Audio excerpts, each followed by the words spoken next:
Atreverse a soñar, aprender a creer, sonreír, intentarlo y perder.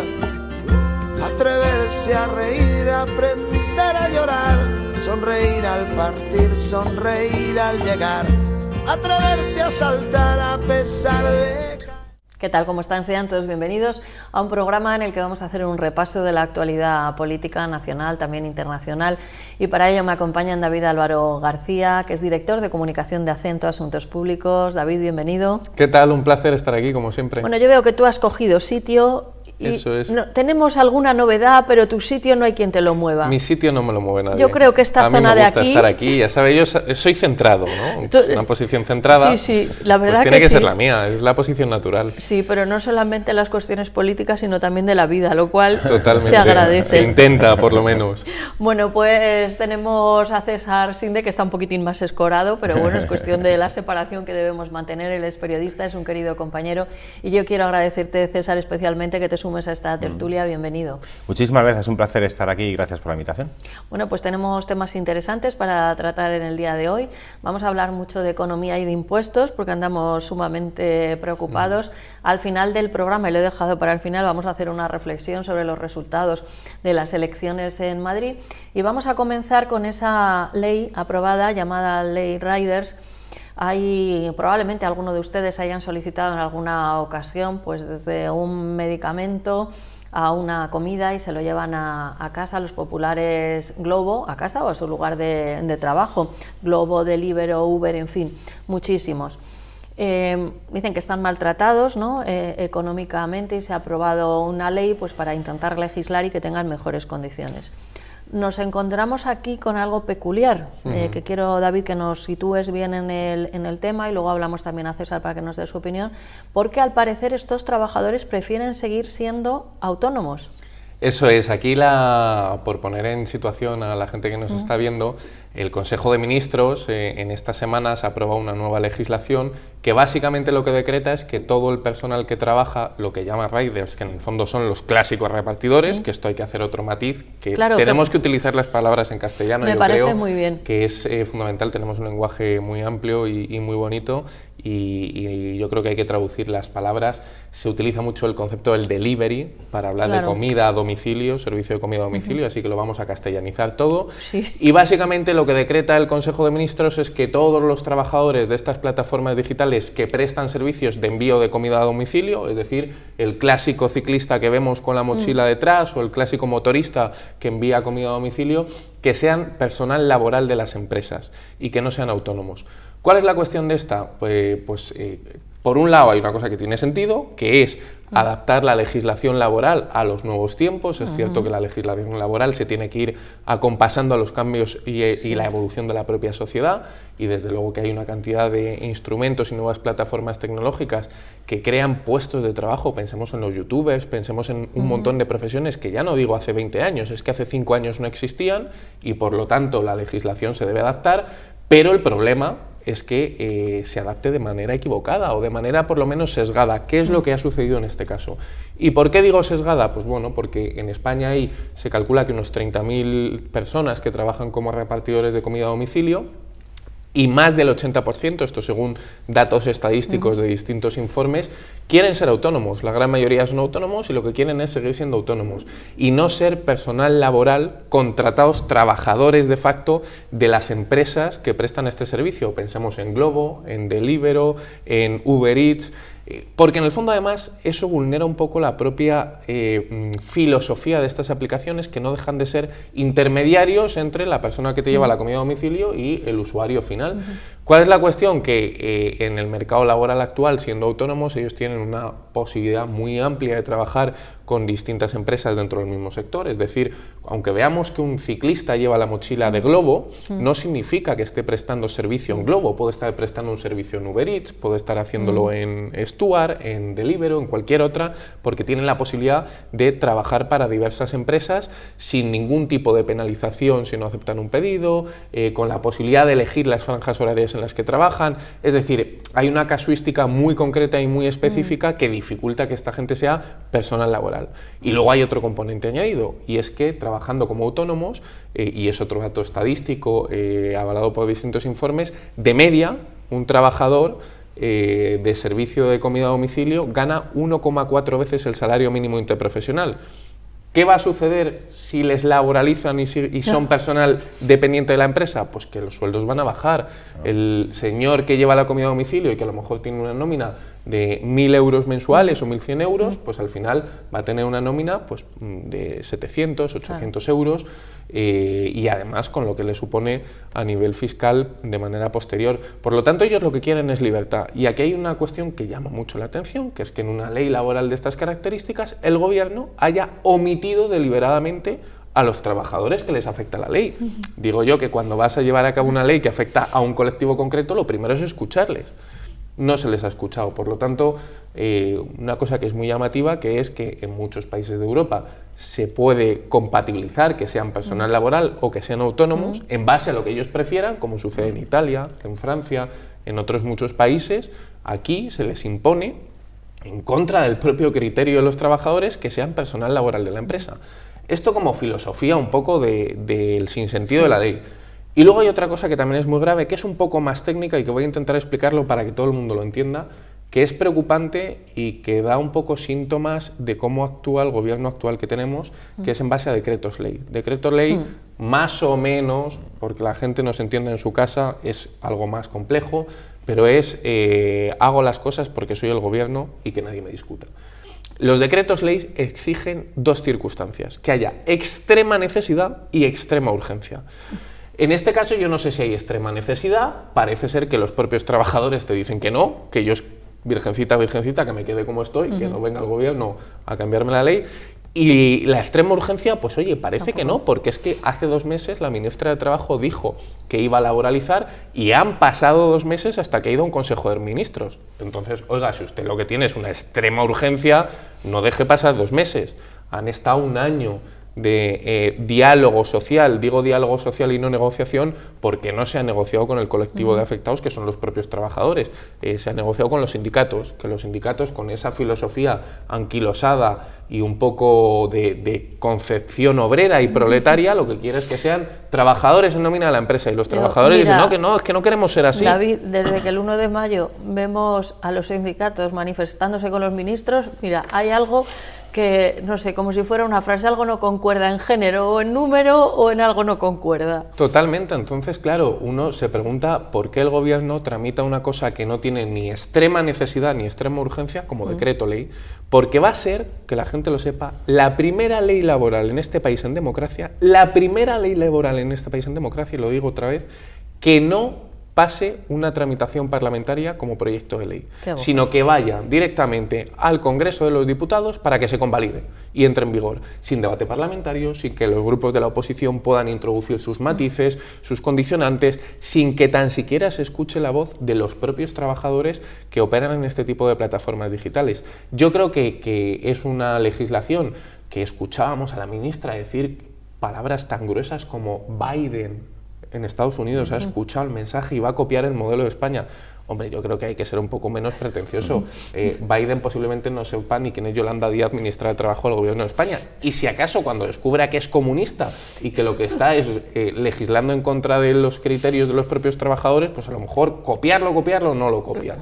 Pero yo lo que creo es que hay que exigirle a este gobierno que escuche a los trabajadores, que cuando uno se erige en portavoz de los trabajadores, como es el caso de este gobierno y del Ministerio de Trabajo que tenemos actualmente, lo mínimo que puede hacer es escuchar a los afectados, porque insisto, van a ganar menos dinero.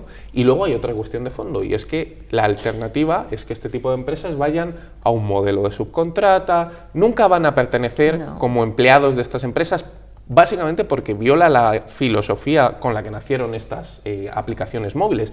Entonces, ¿qué va a suceder? Que vas a eliminar el acceso al mercado en las capitales de provincia que tengan menos de 100.000 habitantes. Es decir, tiene un toque, que es lo que quiero explicar, tiene un toque incluso elitista. ¿Por qué? Porque yo, que soy de Madrid, usuario de Madrid, pido comida a domicilio en la aplicación y me va a seguir llegando. Ahora, la persona que vive en Zamora, la persona que vive en Lugo, la persona que vive en Castellón, no va a tener acceso, porque ahí no va a haber trabajadores que operen, porque no van a encontrar ese sustento empresarial que les acoja y que les dé posibilidades. Y ya con esto termino, a una última reflexión. En Estados Unidos, las empresas que están valoradas en más de 1.000 millones de dólares se le llama que alcanzan la categoría diamante, ¿no? En España solo hay 2 empresas que han alcanzado esa categoría, que son Cabify y que es Glovo, empresas nacionales. Hoy es curioso ver cómo este gobierno, a las 2 empresas que han alcanzado ese estatus admirable, envidiable, incluso copiable en otro tipo de empresas, una cuestión aspiracional, pues a estas 2 empresas el gobierno les ha asfixiado.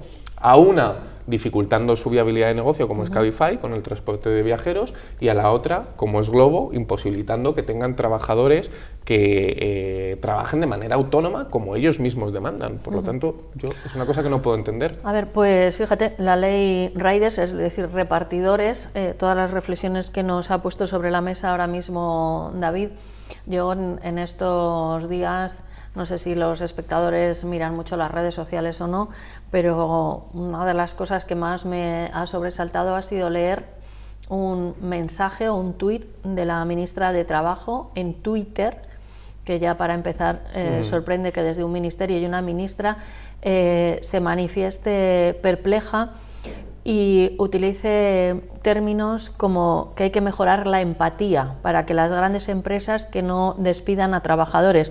Claro, la mayor parte de los que le respondían le decían: el día que te enteres que eres tú ministra de Trabajo y vicepresidenta, pues qué susto te vas a llevar, ¿no? O bueno, estás al frente de un ministerio que es el que tiene más parados en Europa y más mujeres en el paro, ¿no? Entonces, pero parece como que lo están haciendo otros, ¿no? Bueno, César, a propósito de todas las reflexiones que nos ha puesto David sobre la mesa y esta ley que va como decreto ley, porque por lo visto es de extrema necesidad y de extrema urgencia, ¿qué nos puedes decir? Bueno, al hilo de eso, claro, un gobierno que usa el decreto ley para desenterrar a una persona que lleva enterrada en el mismo sitio 44 años, cuando ese decreto ley está pensado para hechos de realidades de extrema urgencia, pues ya se ve que, en fin, el uso adecuado del procedimiento legislativo no es su fuerte, ¿no? Como tampoco es la eficacia. Yo, escuchando a David, que su exposición me parece fantástica y que ha tocado muchísimos palos, pues me surgen muchas reflexiones. En primer lugar, esa justificación que es ideología basurienta pura de la señora Yolanda Díaz cuando dijo que, claro, que es que una persona con una app y una bici que no es un autónomo. Y yo pienso, claro, porque tú lo digas, ¿no? Según eso, pues Steve Jobs y Steve Wozniak, que montaron Apple en un garaje, soldando componentes para empezar a vender placas base, que ese fue el comienzo, el antecedente del primer Macintosh, año 79-80, si no recuerdo mal. Claro, entonces Steve Jobs y Steve Wozniak tampoco podrían haber trabajado nunca en un garaje para después, con el éxito inicial, haber crecido, haber montado una empresa. Hay nuevas formas de trabajar. Y tanto que le gusta a la izquierda estas cosas de la resiliencia y la digitalización, pues tenemos ahí un buen ejemplo. Esto no es un trabajo precario, porque los riders trabajan el tiempo que quieren en función de su conciliación, por ejemplo, con sus obligaciones familiares, o con los estudios que estén teniendo a cabo, o con el nivel de ingresos que necesiten tener, porque este tipo de trabajo puede ser muy bien perfectamente o un trabajo principal para tener unos ingresos principales, o puede ser perfectamente un complemento. Cuando se les obliga a ser trabajadores por cuenta ajena y que les contraten las diferentes empresas que también ha citado David, aquí hay muchas derivadas. En primer lugar, tú decías 30.000 trabajadores en toda España realizan esta actividad profesional. Fenomenal. Entonces, ¿qué ocurre? Que esta medida no es para garantizar derechos, puesto que si ya están dados de alta como autónomos, ya tienen la protección propia de ese tipo de contratación laboral o de ese tipo de forma de trabajar. Por tanto, es afán recaudatorio. Yo he leído a varios riders decir que ellos, porque dedican mucho más tiempo y porque así lo quieren, están ganando 2.500 euros al mes. Entonces, claro, eso, evidentemente, traducido en una escala de trabajo por cuenta ajena bajo el esquema tradicional de trabajo, va a suponer mucha más recaudación para el Estado y, por tanto, hay un afán recaudatorio. O sea, esto es evidente que se hace por eso. Por otra parte, el derecho español o el derecho laboral español, hasta donde yo lo conozco, tiene cosas tan eficientes, lógicas y buenas para los trabajadores como el que si tú tienes más de un pagador en el mismo ejercicio fiscal, tu cuota de IRPF sube, con independencia de la cantidad que has cobrado. A lo mejor sigues en el mismo tramo fiscal, pero por el hecho de que una misma cantidad te la paguen dos empresas en lugar de una, ya te meten en otro rejón. Con lo cual, eso, de facto, ¿qué ha hecho hasta ahora? Desincentivar el esfuerzo de aquellas personas que tienen un contrato principal o un contrato a tiempo completo, pero a lo mejor pueden hacer un contrato a tiempo parcial o un contrato de fin de semana, etcétera, etcétera, para hacer otro tipo de actividad profesional. Sí. Y eso lo desincentiva. Y ahí, César, esto que acabas de decir es que me parece fundamental, porque es tan injusto que en economías normalmente ajustadas, también en las grandes, a mí me da lo mismo lo que pase, pero te sucede que haces un esfuerzo de tener otro trabajo para completar tu sueldo y a veces acabas ganando menos que con uno. Y todavía más injusto lo que ha sucedido, si alguno de los que nos está viendo tiene que cobrar o ha cobrado el ERTE y hace la declaración de Hacienda, le está apareciendo ese pago del ERTE como si fuera otro pagador y su empresa. Y hay gente que no ha cobrado el ERTE, no lo ha cobrado en su totalidad y ahora se encuentra con que tienen que devolver un montón de dinero. O sea, que es que todas esas cosas hay que tenerlas en cuenta. O, por ejemplo, las personas que se han acogido a las diversas ayudas, en fin, que en realidad son exenciones fiscales, pero lo venden como ayudas para comprar un vehículo, eso luego hay que tributarlo. Por ejemplo, entonces, cuando por otra parte tú cada vez que te compras un vehículo estás pagando no menos de 5.000 euros en impuestos, con lo cual no es que el Estado te dé un cheque, no, es que en realidad en puridad te están abaratando impuestos. Pero bueno, si es que en realidad esto es la imposición de la ideología a la izquierda y a la libre organización de las personas en función de sus necesidades y de sus aspiraciones. Es que este modelo de trabajo de los riders, a muchísima gente, primero, la gente que quiere se mete, nadie está ahí por obligación, ¿vale? Segundo, tú trabajas las horas que quieres, como muy bien has recordado, tú puedes trabajar con diferentes plataformas a diferentes horarios, diferentes días. Y eso, en Madrid, por ejemplo, tenemos muy buena experiencia de lo que supone la libertad, cuando Esperanza Aguirre fue la que aprobó la ley de libertad de horarios comerciales. Tú fijaros, hace 15 años creo recordar de esto, fijaros que, en fin, que adelantado a su tiempo fue, porque en Cataluña, ¿qué ocurre? Que los comercios pueden abrir cuando el político burócrata de turno lo estima oportuno, los domingos del mes que estime oportuno, a las horas que estime oportuno. Supongo que los trabajadores irán al baño cuando lo estime oportuno el político también, por cierto. ¿Y qué ocurre? Que mientras los comercios están cerrados y los catalanes no pueden ir a comprar a los comercios físicos, Amazon está abierto. O sea, es que es una mentalidad tan poco eficiente y tan poco respetuosa para con la libertad de la gente. Esto es como cuando también, por ideología absurda, se empezó a hacer lobby para que la Fórmula 1 retirase la figura de las azafatas. Y había un montón de mujeres en este caso que hacían ese trabajo, también había azafatos, por cierto, pero bueno, había un montón de personas, mejor dicho, haciendo ese trabajo, que de pronto se vieron privados de una fuente de ingresos que podían compatibilizar con sus estudios, por ejemplo. ¿Vale? O esto es como si ahora dijeran que los estudiantes, por ejemplo, pues aquellos estudiantes que durante la campaña de Navidad trabajan para el comercio, porque es una época de mucha venta, ahora dijera la ministra comunista de Trabajo, o del paro, mejor dicho, la ministra del paro, dijera que claro, es que una persona con un contrato laboral trabajando en Navidad, que eso no es un trabajador. ¿Por qué? Porque tú lo dices. Entonces, ¿qué pasa? ¿Tenemos que estar todos como en Venezuela o como en Cuba o cómo es esto? Es que es nefasto, es la aplicación de una ideología putrefacta a la realidad, y gracias a Dios en Madrid mucha gente se ha dado cuenta de esto y ha mandado al comunismo donde tiene que ir, a la historia, donde tiene que quedar, en la historia. Eso, César, cuando habéis hablado del decreto ley, que el decreto ley, recordamos, como has puntualizado, tiene que ser de extrema necesidad y de extrema urgencia, siendo una ley que va dirigida realmente a 30.000 afectados, luego estarían las empresas, pero vamos a ver de los afectados, siendo importante, porque 30.000 personas y las familias y todo es importante, en una España de alrededor de 50 millones de habitantes, no entiendo las prisas. Probablemente, a lo mejor, no sé si son bombas de humo, ¿no?, para tapar otras cosas. Hay que preguntarle a la propia ministra que explicase dónde está la urgencia y dónde está la extrema urgencia, porque es que exige extrema urgencia y extrema necesidad. Sí, pero incluso con esa mentalidad es que es ineficaz. Porque un ejemplo, y esto no insisto porque viene bien acompañar con datos las cosas, en Ginebra, en la ciudad de Ginebra, se ha hecho algo parecido. En la ciudad de Ginebra había 1.300 trabajadores que enviaban comida a domicilio diariamente. Con un sistema como el que quieren aplicar en España, ¿qué ha pasado? Que se han quedado 300 trabajadores. Ha habido 1.000 que se han ido a la calle. Porque le pones tantas trabas de acceso, porque, como bien explicaba César, es un trabajo que tiene una facilidad de acceso tremenda para estudiantes, para parados de larga duración, para gente que quiera compatibilizarlo con otra cosa, que le pone tantas puertas al campo que al final la gente no va, las empresas no contratan. Entonces, oiga, pues si usted quiere recaudar más, pues, estupendo, pero es que al final, encima, es ineficaz. Es inoperativo, es que al final no consigues tu objetivo final y lo que estás haciendo es expulsar del mercado laboral a un montón de gente. Pues vamos a ver, con este afán recaudatorio, César, nos proponías hablar de los peajes en las autopistas, No sé cómo está el tema ahora, porque aquí todo un día es como la famosa foto esta cuando declararon la independencia en Cataluña, que pone la foto de la alegría y luego la tristeza, porque duró, ¿cuántos segundos? 1,5, 8 segundos, 8 segundos, ¿no? Y entonces, hace unos días veíamos en los principales informativos de distintas cadenas de televisión, en la prensa, en las radios, que iban a quitar el libro de familia. Y al día siguiente ya el libro de familia no se quitaba. Entonces hay impuestos que quieren poner en todas las autopistas, en las que no se cobra a día de hoy impuestos, entiendo yo, no lo sé.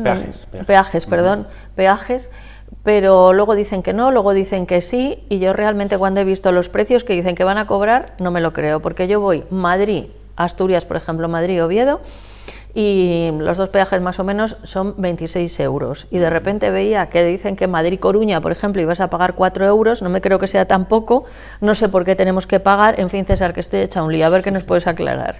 Pues en síntesis, lo que pasa es que como este gobierno, en primer lugar, se ha metido en una dinámica de gasto burocrático la más alta de la historia de la democracia, y como no quieren recortar ningún tipo de gasto, por ejemplo, hace unos años la AIREF dijo que al año en España se conceden 30.000 millones de euros en subvenciones, de los cuales no está acreditada la efectividad del cumplimiento para el que se da la subvención en al menos 16.000 millones. El gobierno dice que hay un déficit acumulado de mantenimiento de las carreteras españolas en torno a 8.000 millones de euros. Porque claro, el presupuesto anual del Ministerio de Fomento para Conservación y Mantenimiento apenas supera los 1.500 millones de euros. Y con ese argumento yo hace unos días oí al nefasto director de la DGT decir que, oiga, el que lo usa lo paga.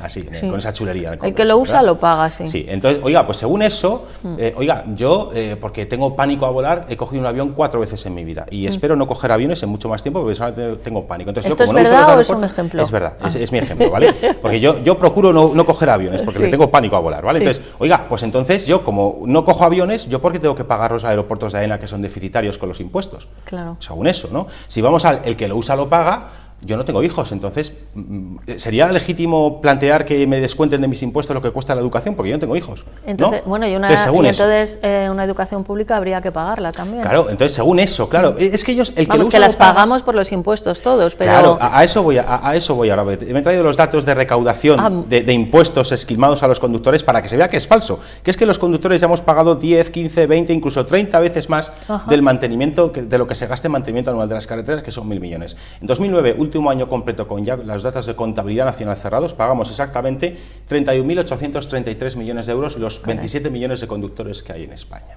Desglosado por impuestos, por tanto, ya lo estamos pagando, quiero decir. El IVA de vehículos nuevos en 2019, voy a aparecer la azafata 1, 2, 3, pero vamos a desglosarlo para que se entienda. Danos el precio justo, ¿eh? Sí.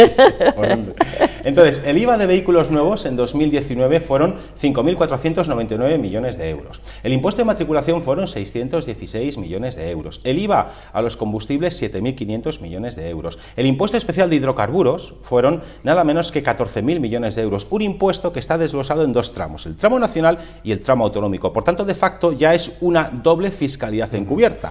Pero es que además el impuesto de hidrocarburos, aparte que tiene ese tramo nacional y ese tramo autonómico, es que además se aplica al combustible ya encarecido con el IVA. Es decir, no se aplica el impuesto de hidrocarburos... No sobre la base. No. Lo aplican ya con el IVA metido. Por tanto, es un triple impuesto el que soporta hidrocarburos. Así se explica que por hidrocarburos en total se recaudan prácticamente 21.000 millones de euros, 21.500 millones de euros. ¿Vale? Solo combustible.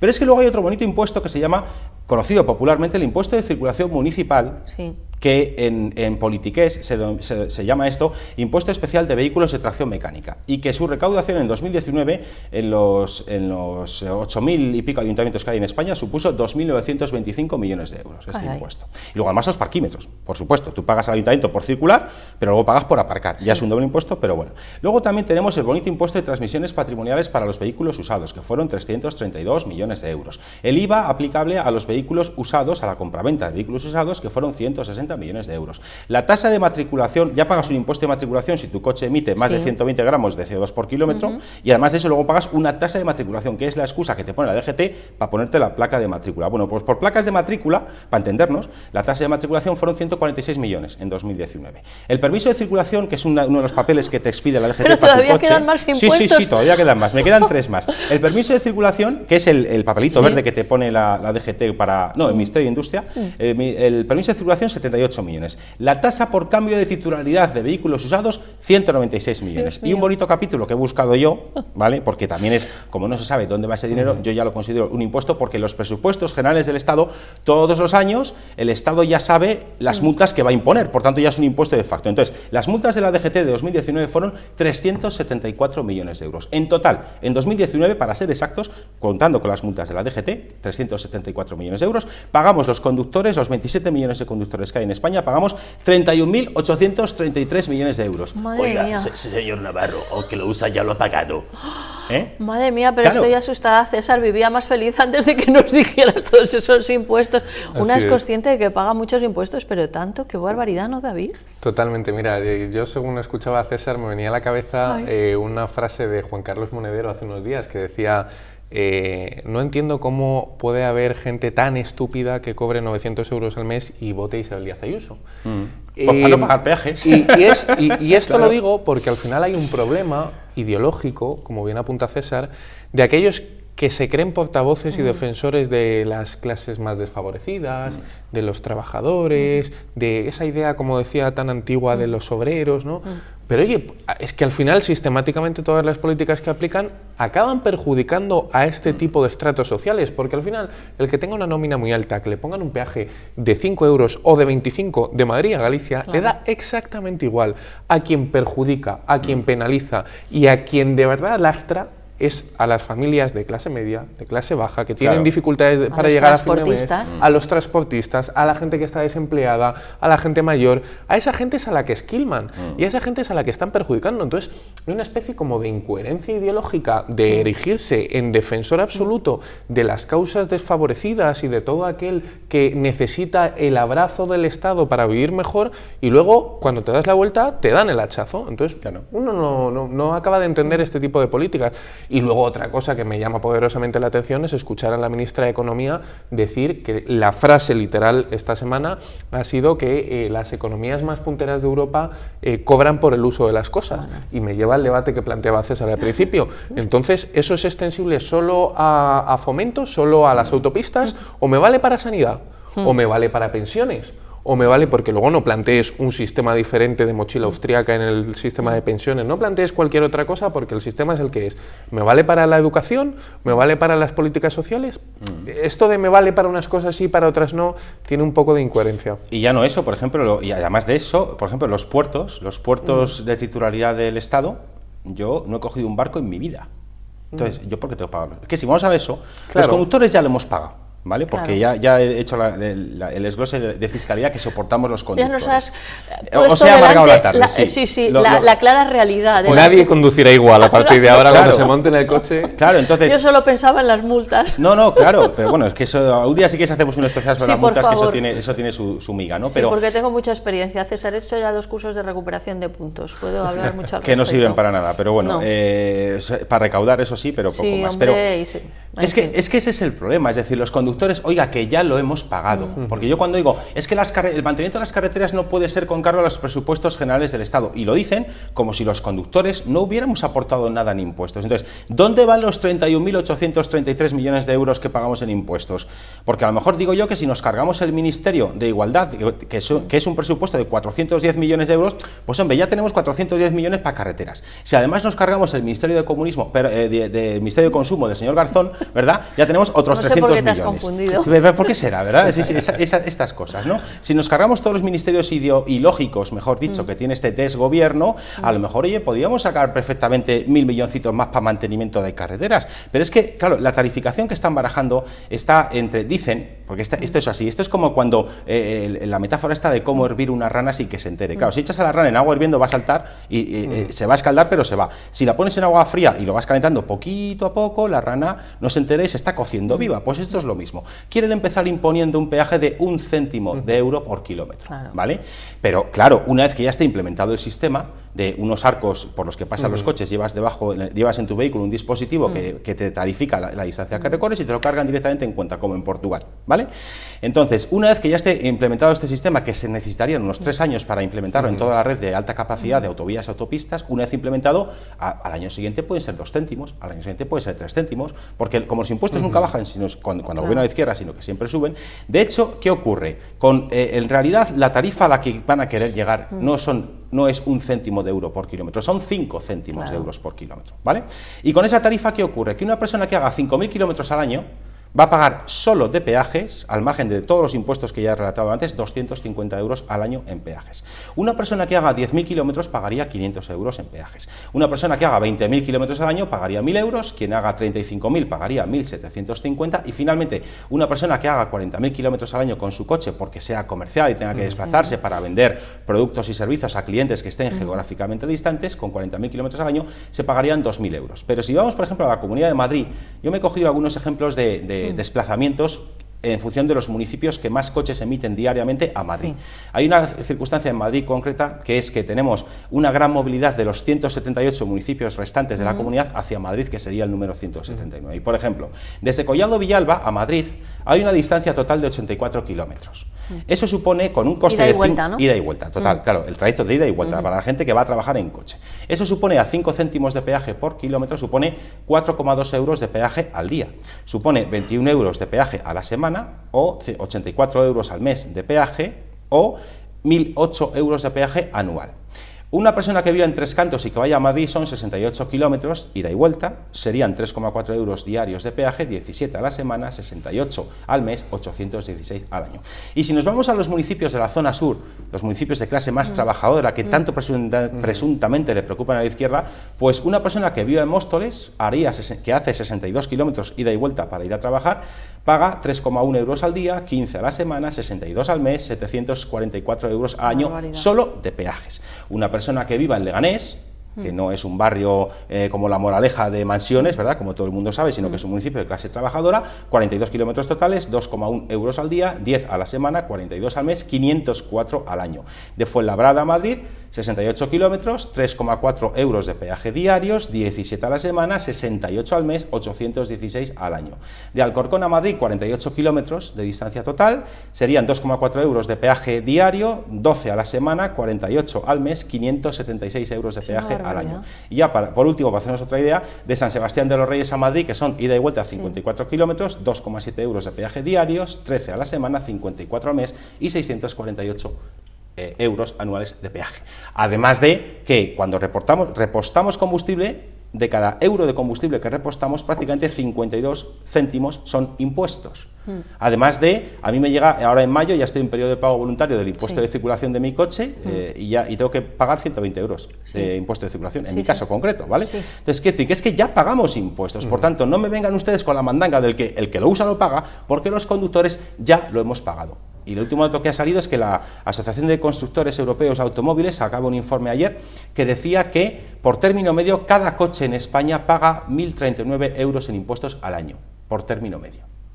Es que yo creo que hay una reflexión más allá de los datos que, por supuesto, siempre agradecemos en este programa que se den para que nos pongamos en situaciones reales, que lo peor es usar estas frases, que decir, estamos hablando de ministros, de órganos de gobierno, de personas que nos representan, no solamente en España, sino fuera de nuestras fronteras, que es eso del que lo usa, lo paga.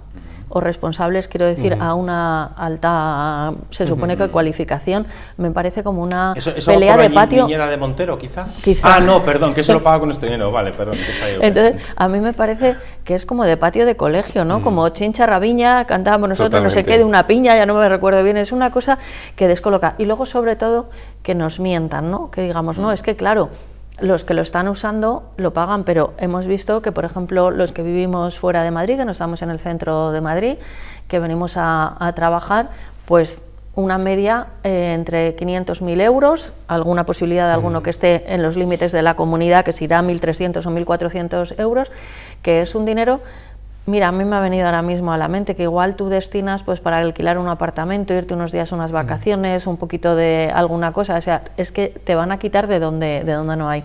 Bueno. ¿Y de verdad alguien se cree que esto va a ir al mantenimiento de autopistas. No. Es que yo creo que es la filosofía inicial. Es que mira, cuando decía César, ¿no? Y nos cargamos y tal, y yo estaba pensando, si no hace falta cargarse nada, es que hay una foto del último o de los últimos consejos de ministros de Mariano Rajoy, simplemente ver la foto, y claro, es una sala, bueno, yo no he estado allí nunca, pero parece que es bastante grande, ¿no? Y entonces pues los ves que están muy separados, y ahora los ves que están muy juntos y allí no cabe nadie más. Entonces cada uno de estos ministros tiene a su alrededor equipos, tienen ministerios, tienen sí, 2014, 2016, 2020, sí, ahí la estamos viendo, 2016, 2020. Es que parece el camarote de los hermanos Marx con Sánchez, claro. porque es que ni caben. Claro, es aquí, ¿no?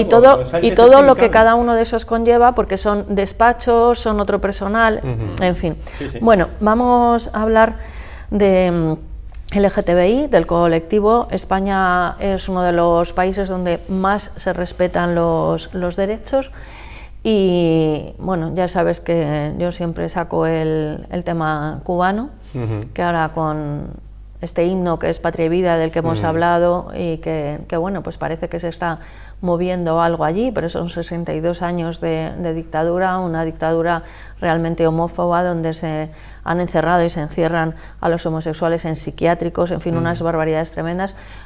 ¿Por qué tenemos como esa mala conciencia o se intenta presentar que aquí no se respetan los derechos? Casos aislados siempre hay, ¿no? Pero mira, a mí me gustaba traer este tema ya no solo porque el próximo lunes 17 es el Día Internacional contra la Homofobia, y no solo para hablar de homofobia o de la ausencia de homofobia en este país, sino para hacer una introducción inicial, porque me parece que somos un país especialmente autocrítico. Somos un país endófobo, donde tenemos como cierto complejo a nuestra cultura, a nuestras tradiciones. Cuando tú miras países, sociedades occidentales, donde la gente saca pecho de su historia, de sus tradiciones, de su cultura, y aquí tenemos un poco ese perfil de acomplejaditos, de no, yo soy menos que el de al lado, es que Portugal, es que Francia, Alemania. Oye, España es un país admirable en muchos sentidos, a pesar del gobierno, como diría algún intelectual brillante.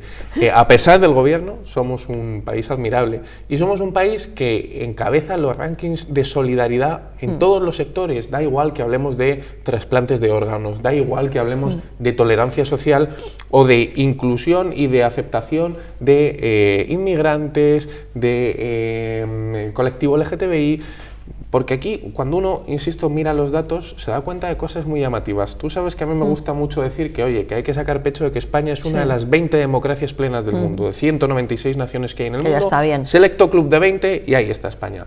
Pues oye, es que uno de cada 3 países del mundo, en uno de cada 3 países del mundo, la homosexualidad está condenada penalmente. A día de hoy. A día de hoy, en 2021, está condenada penalmente en uno de cada 3 países del mundo. Y luego hay más de 60 países del mundo en los que directamente implica pena de muerte. Entonces, ¿qué es lo que a mí de fondo me desconcierta, me enfada o me choca de la cultura española?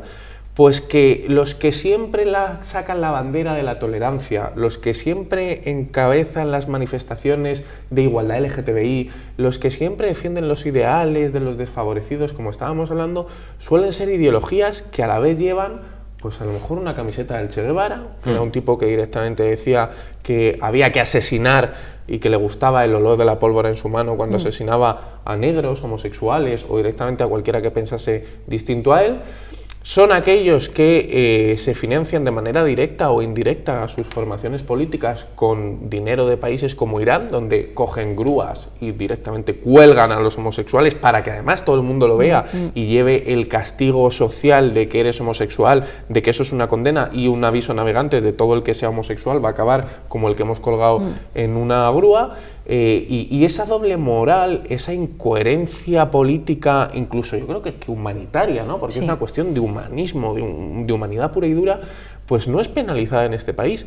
Y entonces parece ser que cuando gobiernan una serie de formaciones políticas se nos suele decir, bueno, encabezamos todos los listados de tolerancia, somos un país gay friendly, somos un país abierto, tolerante a la inmigración, y cuando gobiernan opciones políticas de centro derecha, sean las que sean, oye, parece que es que esto se convierte en una especie de país en el que se persigue, se oprime, se lapida a todo aquel que no tenga el pensamiento único, cuando es al contrario, porque vemos cómo, curiosamente, en estos listados internacionales de tolerancia, España ha estado siempre entre las primeras 5 democracias del mundo en tolerancia LGTBI, y en los 2-3 últimos años estamos cayendo en picado año a año.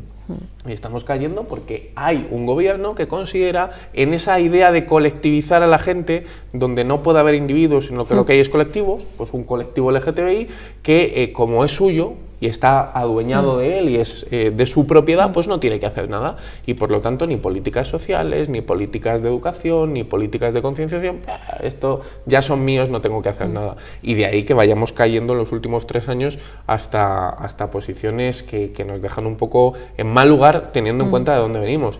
Dicho lo cual, hay que decir que en temas LGTBI, en temas de inmigración, en temas de tolerancia democrática, somos un país ejemplar, que nos obsesionamos a veces con las democracias escandinavas. Bueno. Ya quisiesen las democracias escandinavas tener el nivel de vida que tiene España, la alegría que tenemos en este país y el concepto de solidaridad que tenemos entre todos. Desde luego. O sea, que yo creo que hay que sacar pecho de lo que somos, de lo que hemos sido, de la cultura y de las tradiciones que aquí tenemos, y no dejar que algunas formaciones políticas se adueñen o se apropien de manera miserable de determinados colectivos, porque al final, en los colectivos, como en todo en la vida, hay multitud de matices, multitud de opiniones, y cada persona tiene una opinión y tiene un criterio y tiene una idea diferente al de al lado. Por lo tanto, esto de colectivos feministas, LGTBI o de inmigrantes, pues es condenar al fracaso a las demandas de estos sectores.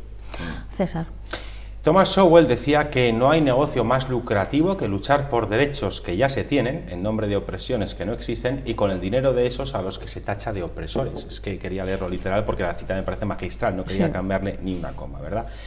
Vamos a ver, el tema de las preferencias, gustos sexuales, preferencias de convivencia dentro del hogar con un tipo de personas u otro, de unas características u otras, cada cual que haga lo que quiera con su vida.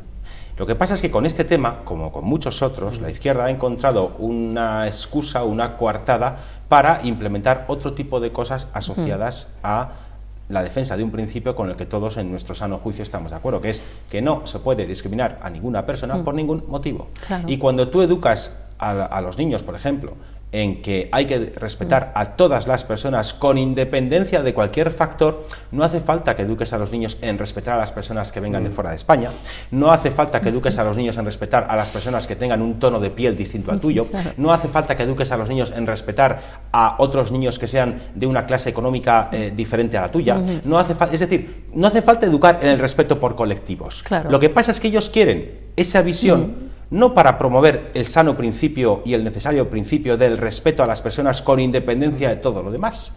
Ellos lo que quieren es usar, en este caso, el feminismo o los movimientos LGTBI para meternos de rondón la ideología de género, que eso es una cosa muy distinta. Y que eso es derogar de facto las características naturales de la especie humana.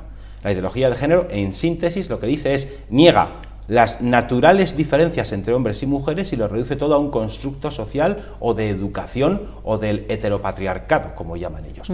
Pero confunden la igualdad en derechos y en dignidad de las personas con la identidad en la forma de ser de la especie humana, que hay dos formas de ser humano, la masculina y la femenina. Hombres y mujeres, gracias a Dios, ni pensamos igual, ni sentimos igual, ni le damos la misma importancia a las mismas cosas, porque hay dos formas de ser humano, la masculina y la femenina. Entonces, y eso no es discriminación, y eso no es que uno de los dos sexos sea inferior al otro, no, es que diferente no implica ser inferior, es que tener que recordar cosas tan obvias a mí me da mucha vergüenza, pero con esta izquierda infantiloide, por no decir otra cosa más gruesa, es necesario recordarlo. Claro, César, pero quizá haciendo grupos y subgrupos pues se consigue el confrontamiento, que en definitiva, pues mira, es un dicho español y me da pena este refrán usarlo porque me parece más bonito que para lo que lo voy a dedicar, pero dice a río revuelto ganancia de pescadores, ¿no? Entonces el divide y vencerás también, o sea, quiero decir que todo esto no es ninguna novedad, sino que ya está visto. Entonces si nosotros tres, por ejemplo, pues nos llevamos bien, pues vamos a buscar qué argumentos nos pueden enfrentar, porque al final lo que se va creando es que el odio muchas veces une más que las ideas positivas, ¿no? Y generar ese odio. Bueno, pues dicho y recordado, David, que hay la celebración de este día y que pensemos lo que se hace en España y de una manera natural, y que no hay que especificar, pues cuando es el respeto a las personas no tienes por qué poner apellidos ni a los principios ni a nada. Bueno, vamos a ver, porque César nos ha dado unos datos económicos que nos han dejado sumamente preocupados simplemente con el tema de los coches y de las autopistas. Y ahora vamos a hablar de esos 80.000 millones que parece que quiere recaudar el Gobierno. Y anticipo que quería que cerráramos con una reflexión, aunque sea breve, sobre las elecciones de Madrid. ¿80.000 millones de dónde van a salir, César? Pues de la ensoñación de este gobierno, porque con la caída, voy a ser menos detallista quizás si quieres, más estricto, más yo escueto. Lo que quiero saber es para qué necesitamos esos 80.000 millones así de repente, no sé. Pues porque el gobierno quiere, vamos a ver, tenemos un gobierno social comunista que lo que quiere es detraer la máxima cantidad de dinero posible de las personas para decidir ellos en qué se gasta. Es simplemente eso. La prueba es que, con la que está cayendo, el gobierno de Sánchez no ha hecho un solo ajuste de gasto suntuario, burocrático o innecesario. Que tenemos 22 ministerios, la cifra más alta de la democracia. Que solamente en asesores supuso un incremento de gastos, si no recuerdo mal, de un 30 a un 40% respecto a la cantidad de asesores que tenía el gobierno de distinto signo político anterior al de Sánchez. Que tenemos el 65%, el 70% de los asesores de Pedro Sánchez ni siquiera tienen una licenciatura, con lo cual, ¿de qué narices están asesorando? Es una agencia de colocación. Entonces, ese es el problema. Tenemos un montón de gasto ideológico, suntuario, por ejemplo, ya gracias a Dios no es así porque ya no gobierna el PSOE en Andalucía, pero en la Junta de Andalucía había el Instituto de la Mujer, que tenía un presupuesto de 42 millones de euros anuales. De esos 42 millones de euros anuales que tenía de presupuesto el Instituto Andaluz de la Mujer, solamente 1 millón de euros se dedicaba a la atención de mujeres que habían sufrido malos tratos en el ambiente doméstico, y el resto se dedicaba a propaganda de ideología de género. ¿Verdad? Entonces, es que vamos otra vez a lo de siempre. Una reestructuración del gasto público es más que inevitable, porque el gobierno, ¿qué hace? Vale, pretende subir los tipos impositivos de todas las figuras fiscales existentes e incluso crear nuevas figuras fiscales. Y sobre el papel, como el papel presuntamente lo aguanta todo, ya creen que una subida de un tipo impositivo implica automáticamente una subida en la recaudación.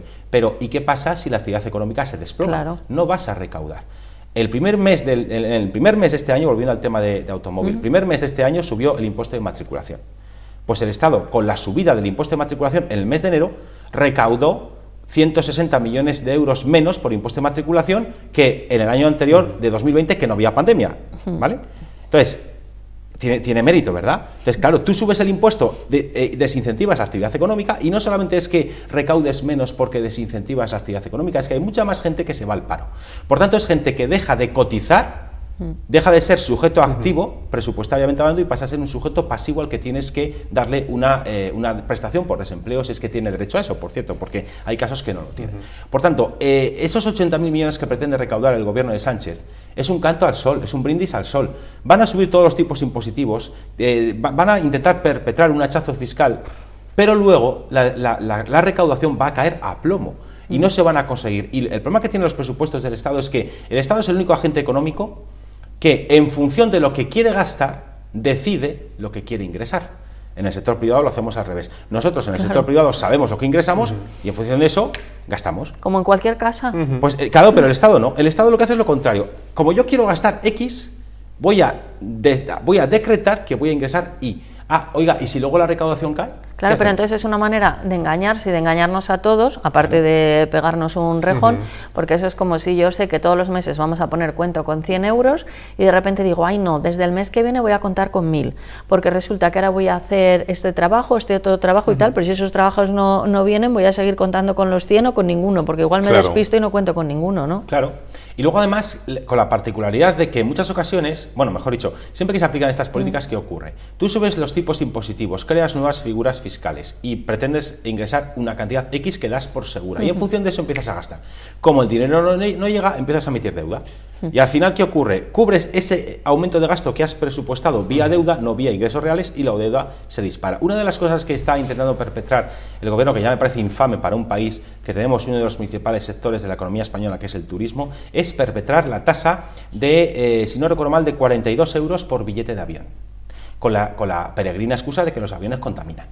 Vale, pero si realmente nos preocupa el medio ambiente, sería mucho más eficiente. Por ejemplo, vamos a ver, los principales fabricantes de motores para avión como Rolls-Royce o los principales fabricantes aeronáuticos como Boeing o como Airbus, ¿por qué no incentivan ustedes fiscalmente la I+D+I para acabar de conseguir un motor de cero emisiones que sea seguro y que sea viable y sustituir la flota de aviones que queman queroseno por aviones con otro tipo de motores no contaminantes? Porque si a ustedes lo que les preocupa es el medio ambiente, ese es el camino. Porque hasta donde yo sé, cuando tú quemas queroseno por el que has pagado 42 euros por billete de impuesto contaminante, ese queroseno, ¿qué pasa? Que ya no, ese gas que se emite ya no es malo para la naturaleza. Como es un gas que está fiscalizado, ese gas ya no es malo. No, mire usted, el gas es malo, se pague o no se pague impuestos por emitirlo. Exacto. Lo que hay que hacer es conciliar el medio ambiente con las necesidades de la vida moderna. Pero esto de penalizar con la excusa de que el que contamina paga, igual que con los combustibles. También quieren ponerle más impuestos a los combustibles de automoción. Lo decía también Pere Navarro, oiga, el que contamina paga. Decía así, oiga, que ya pagamos 21.500 millones de euros por los impuestos de combustible. Bueno, pues fíjate, David, si soy generosa, que te voy a dar un minuto, por si quieres decir algo al respecto. Y me sobran segundos. Yo creo que con el balance que hemos hecho, el análisis que ha planteado César, vemos que la gente no siente utilidad a algunas formaciones políticas, por ejemplo, las que están hoy en día en el poder, y eso está haciendo que el escenario de la geografía de partidos políticos pues bascule, se mueva mucho, y yo creo que volveremos a un bipartidismo un poco más potente, pero en el que tienen que cambiar algunos liderazgos, como el de Pedro Sánchez en el gobierno, para volver a tener un bipartidismo sensato, centrado, moderado y que solucione los problemas de la gente. 30 segundos. 30 segundos que si sigue este gobierno... ¿Gobierno de España? El gobierno de España, evidentemente, solamente muchas personas van a tener trabajo cuando este gobierno pierda el suyo. Yo os diré de gente con la que hablo, que me comentan en un aparcamiento de Madrid, que había muchas plazas vacías. Es un sitio donde hay mucho movimiento, pero entre la pandemia, los negocios que se cierran y todo, y que justo el día, me lo decían con alegría, que justo el día después de las elecciones se llenó el aparcamiento y que vuelve a estar todos los días con coches, ¿no? Entonces, en las elecciones de Madrid. Sí.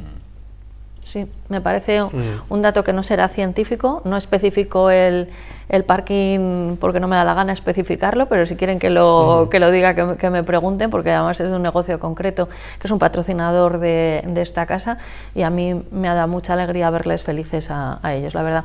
César Sinde, periodista, gracias por acompañarnos. Un placer, a vosotros. Bueno, no sé si darte las gracias, porque después de todos los impuestos salgo así de hoy. David, como siempre, un placer tenerte con nosotros. David Álvaro García, estás más guapo, más morenito, ¿eh? Puede ser. El fin de semana cundido. ¿Las Canarias tú? Ayudando a la economía española y al turismo que falta. Me parecía que era un moreno de Islas Canarias. Tinerfeño, yo creo, ¿no? Eso es. ¿Cómo sé? Sin ninguna pista. Bueno, nos despedimos de todos ustedes, si nos lo permiten, con una última recomendación. Y es que sean malos, pero que puestos a ser malos no sean un poquito malos, sino que sean muy, pero que muy malos. Porque dicen los que entienden de esto que es divertidísimo.